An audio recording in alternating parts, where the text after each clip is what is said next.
Today I'm back with another video of coins that I picked up at my favorite local coin store. These all came from a 4 for a dollar bin, and I paid for $7 for everything that's on the screen, which includes a couple of strange extra items here at the very top. So let's dig in and get started.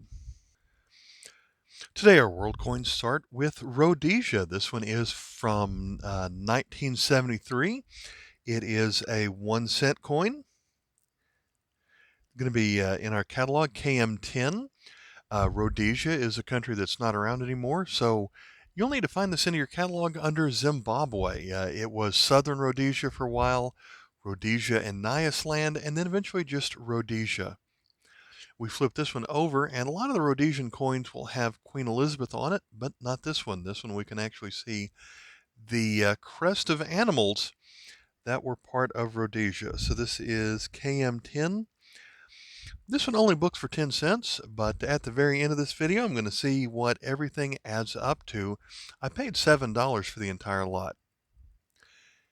If we go to something a little bit older, we're going to have more of a British look to them.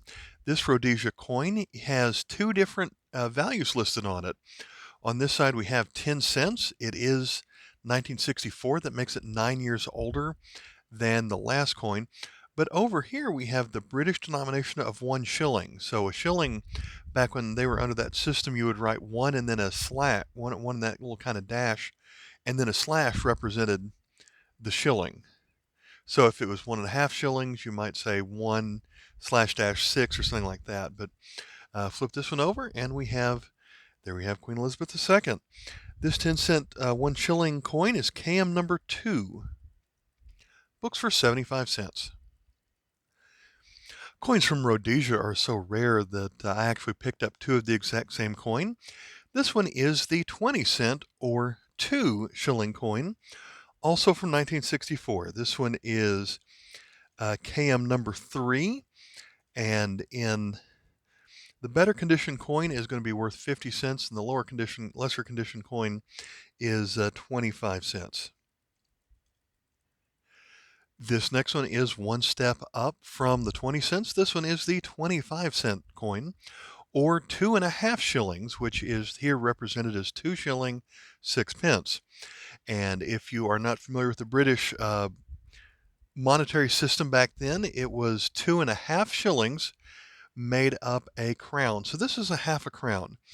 A shilling was made up of 12 pence, so half of a shilling is 6 pence. So we have 2 shillings, 6 pence, half a crown, 25 cents, KM number 4. And again, the same portrait of the Queen. Here we have a very small coin from Thailand. This is a 5 satang coin. This is the king I believe this is the king before King Rama, who reigned for so long. This is King Ananda. And this coin is made out of tin. Apparently he didn't live to that old of an age, because there are two portraits of him. There is this one is called the youth head, but the other version of his coins show him as about a 10-year-old.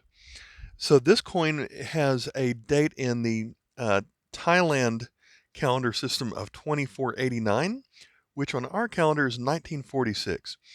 And these are not rare at all, but they are tough to find in anything other than well-worn condition. So definitely worth the 15 cents that this one has in value, I think.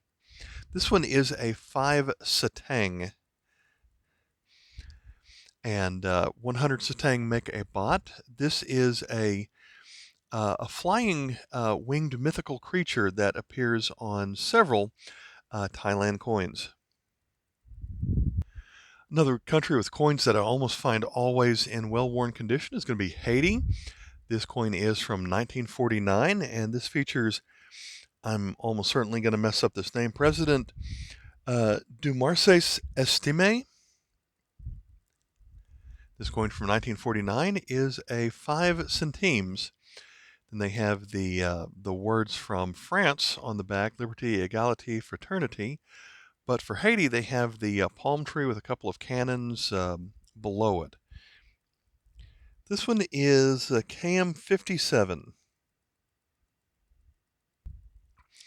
You can still find silver coins in a 25-cent bin, although this one may not have enough to lose sleep over. This one is, of course, it is George V, King and Emperor. On this side, we flip it over, and it's from New Zealand from 1936. By this point, they were already down to 50% silver. So this tiny coin has 0.0226 ounces of silver. And doing some quick math in my head, that's going to be worth about 55 to 60 cents. Although it does have a book value in this condition of 75 cents. So this coin from 1936, KM1, so the first coin ever made in New Zealand. We're now going to look at three coins from Tanzania. This one is a 50 centi coin from 1970 and it is KM number 3. It features a rabbit, and when I think of rabbits, I don't really think of Africa, so I learned something today. This coin has a very similar design to the last one on the heads side here. This one is a couple years newer, 1972, KM number 4. And the 50 centi make up a shilingi, or a moha shilingi. So we have the hand bearing a torch on this coin. But here is the coin from Tanzania that I had never seen before, also from 1972. Of course, it's 8-sided, but has a design on this side that looks a lot like the last two. But the other side, I think, is what makes it great here. So this 5 shilingi coin with designs in, I guess I'd call them 4 different quadrants on here with the denomination in the middle. This one is KM 6. Books for $1. So I guess we have a cow down here, a bunch of bananas up here, corn, and some other crops on this side. So really happy to find this one.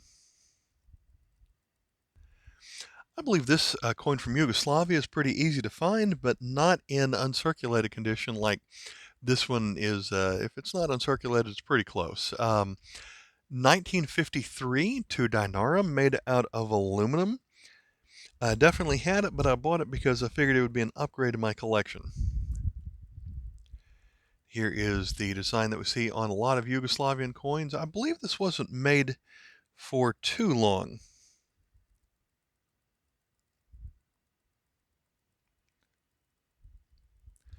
Especially with the label that it has around the outside, Federativna Narodna Republika Yugoslavia. I don't think the Republic of Yugoslavia lasted for too long. That last one was KM31. So now we're going to move to South Africa. This is a 20 cents design that we have seen from South Africa for a long time. This one dates back to 1965 during a time where for a short bit they would show their the leader on the coin. So this one is, there are two different versions of this coin from 1965, and this design lasted for 4 years with the leader here.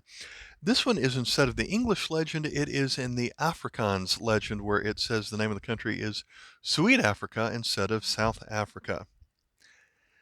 And because of that variation, this is KM 69.2, where 0.1 would say South Africa on it. Here is the design of the 50 cent coin, not seen as often as some of the other denominations that they used for years. This one is from 1966, so 1 year newer than the last one. But instead of showing the leader, this one just has the name of the country in both languages, and with the crest and 1972 on it. So this one is KM 70.2. I believe the 0.2 here represents that it's no longer made out of silver. So this next one is kind of a blend of the last two coins. This one's going to be a 50 cent piece, just like the last one, but have the head side of the first one. Sweet Africa 1966, and the same ruler on here. This one is KM 87. There's a short period of time in the mid-80s where all the coins from Peru had this figure on it, Gran Almirante Miguel Grau, I believe is how I pronounce that. This one is the 50 centimos coin from 1986. Above the word centimos, I still like the Lima mint mark. It's one of my favorites. This coin is KM 295. Here is a newer coin from Peru where it is now bimetallic. The inside is nickel brass and the outside is steel. As you can see, the date here is 2005.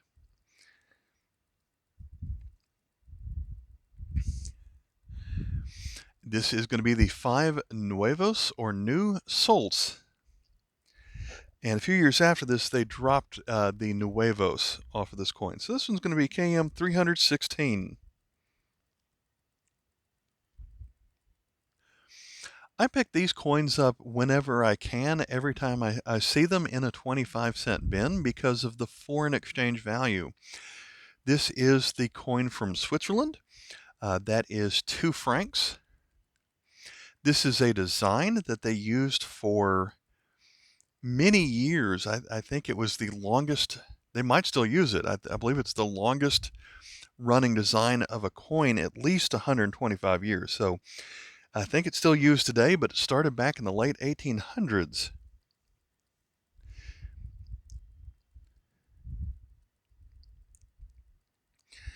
So the one on the left is 1968, as it falls out of my hand here. 1968, and let's see. This is KM 21A.1, and purely in exchange value, the Swiss franc is worth more than US dollar. It's one of the top 5 strongest currencies in the world. So, I mean, US is top 10 as well, but the Swiss is even stronger than that. So the 0.1 means that of the KM number 21A.1 means this is not made out of silver. I believe this is the first year that it was made out of copper nickel. Now the other one here is has a date of 1998, and there is a subtle variation between these two that is not noticed right away, but this one's going to be 21A.3. And the difference here is the number of stars on the back. This one was the older one. This one, the one on the left, has 22 stars, and the newer one has 23 stars. I don't know if there is a significance to that, like the United States flag, where each star represents a state of the Union, but there is an extra star over here, and it's going to appear on the right side. So if you freeze frame right here and take a look, you'll be able to count one extra star on the left than there is on the right. So I always pick them up for the foreign exchange value, but when you can get a subtle difference like that, it's neat to show on camera. But if I'm going to pick up the 2 franc coin every time I see it in a quarter bin, I'm definitely going to pick up the 5 franc coin. So 5 francs is going to be worth more than 5 US dollars on here. And so it just in exchange value, this one was worth $6. This one has the B mint mark under the 1968. And we flip this one over. The design has lasted for a while, not quite as long so as the 2 franc coin, but this is KM 40A.1. The A represents it's the first time that it was made out of copper nickel instead of silver. And the 0.1 on here, this coin also has a couple of variations, and that has to do with the edge. When you look at the edge on this coin, here we see a bunch of stars, and there are words on here which are raised, but in later versions of this coin, it is cut into the coin. So I definitely am going to pick up a coin worth $6 every time I see it in a quarter bin. People ask me all the time, so how are you going to get your $6 out of this? To be honest with you, I don't know what banks you can go to that will do foreign exchanges like this. But I will say that the three coins that I just showed here, which have a combined foreign exchange value of 850, is more than I paid for the whole lot. So if I could ever figure that out, I work in downtown Nashville. I think the federal bank, I've been told that I can go to the Federal Reserve Bank of Atlanta, which has a national branch. I suppose I could walk in with a bunch of random foreign coins from all over the place and see if I could trade it in. I haven't tried it. I haven't talked to anyone that's actually done it. So if you have any ideas on that, let me know in the comments and I'll pass that info along. A couple of coins from Mexico that I really like, so I picked up even though I already had them. This one is going to be the, make sure I can hold it still here. This is the 50 centavos coin from 1956, KM 450. 50 centavos, or half of a peso. And so this was at a time where they still had 10% silver in their peso, and so the copper coin here is quite large. This is about the size of a United States half dollar. So one of the larger Mexican coins made out of copper, and this one is in better shape than I usually find it. So this one has a book value of $1.25.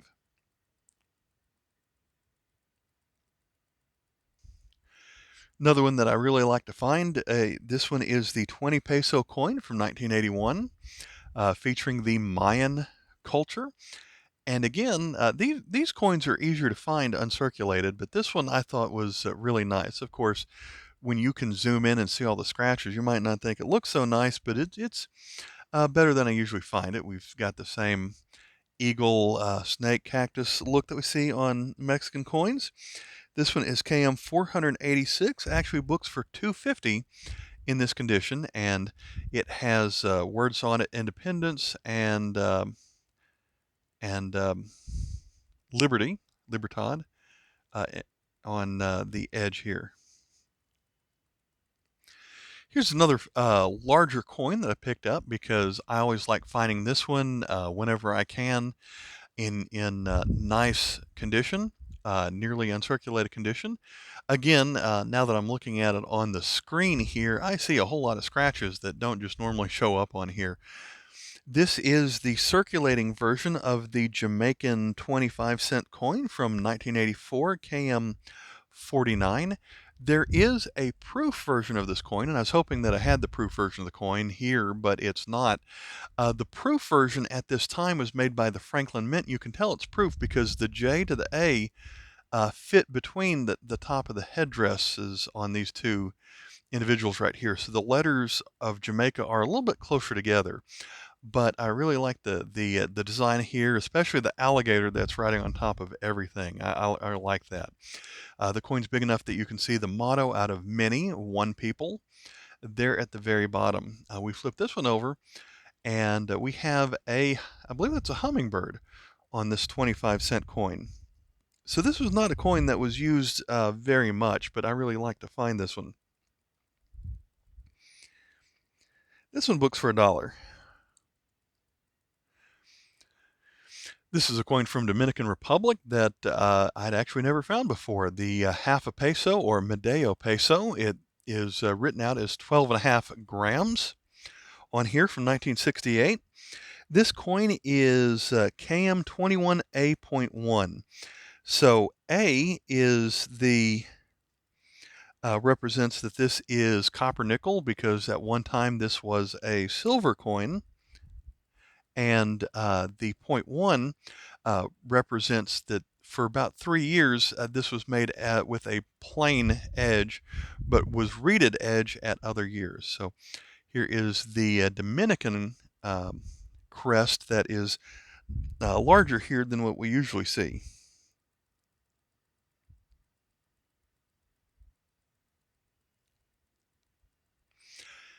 Here's another coin that I already knew I had, but I picked this one up because it had Really nice details for a coin from the 1800s. Magyar is Hungary. You see the date there of 1896. This one's probably an upgrade in my collection, KM 481. The only problem with it, has a little bit of goo on this side next to the 2.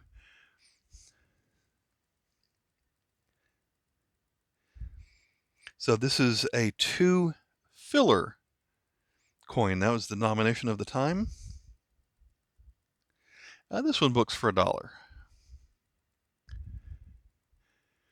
It's not too often that I find the $1 coin from Bermuda, but here we have the $1 from 1997. This one is KM56, and we flip this one over, and we've got a sailboat design. It's sad that it has some spots on it, but it is still new to my collection. KM56. But then I found another, and this one is in even better condition. This one is newer and from 2005, and since it's newer, it also has a newer portrait of Queen Elizabeth on it. This one is KM 111, and this one also has the segmented reading. The last one had the reading like this. We had areas of reading, then plain and back and forth around it several times. So, as a Nashvilleian, I also found this token of the Nashville Zoo, and the Nashville Zoo was originally called Grassmere based on the name of the mansion of the property where they picked it up. So this is a Grassmere Nashville Zoo token featuring a frog, and on this side it features the Patton Family Wild Animal Carousel, established October 2005. So this might be the first time I've ever purchased a token out of the token box that I might actually spend, because when you take your kid to the zoo like I do, a ride on the carousel costs $1 or $2, and so to be able to pick up a token out of a quarter bin, I mean, this is nice and everything, but if I could get $1's worth out of it, then I might actually do that. So I thought that was neat to be able to find one of these. So on this visit to the coin shop, we've got a couple more items here.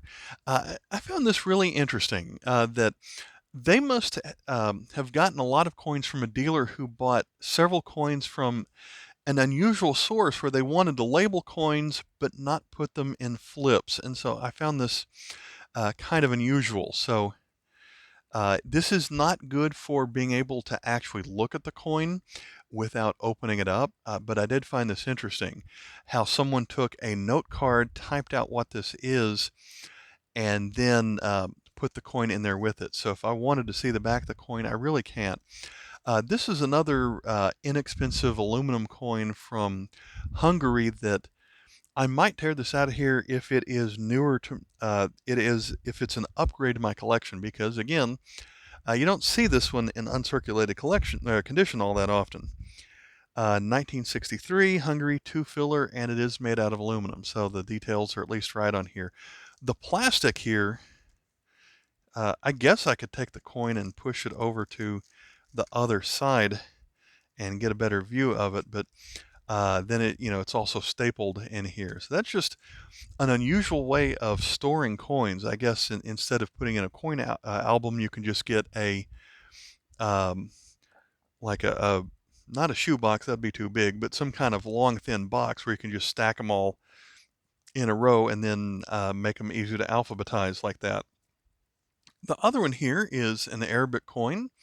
It says Turkey. They have the 2 question mark, 1964. So we've got a coin here where the person who labeled this coin didn't know what it is because of the question mark on here. And I picked this one up because the information on here is wrong. So I don't know if this was whoever made this did this before the Kraus catalog came out, or maybe they just didn't have one. But I recognize this coin right away as from Algeria.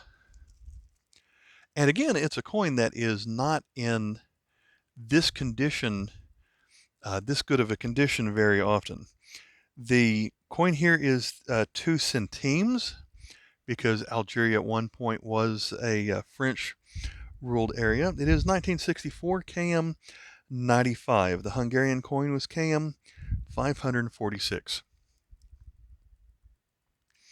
So as we talk about all the coins that are in here, I paid $7 for the whole lot. There were 4 for $1. The Swiss coins carries the value over the finish line of $7 very easily. And even with all the 10, 15 cent coins in here, there are also several $1, $2 coins that I found. So a total book value of $25.70. Obviously, I can't turn around and sell this all for $25.70, but anytime that you can get that much of a value increase by picking out of the lot here, I call that a win, especially when someday in the next couple of months, I hope to turn around and take a couple of these and put them in my next eBay lot. All right, thanks for watching. And at the end here, I'm going to link to my foreign coin playlist. I'll catch you next time. Bye.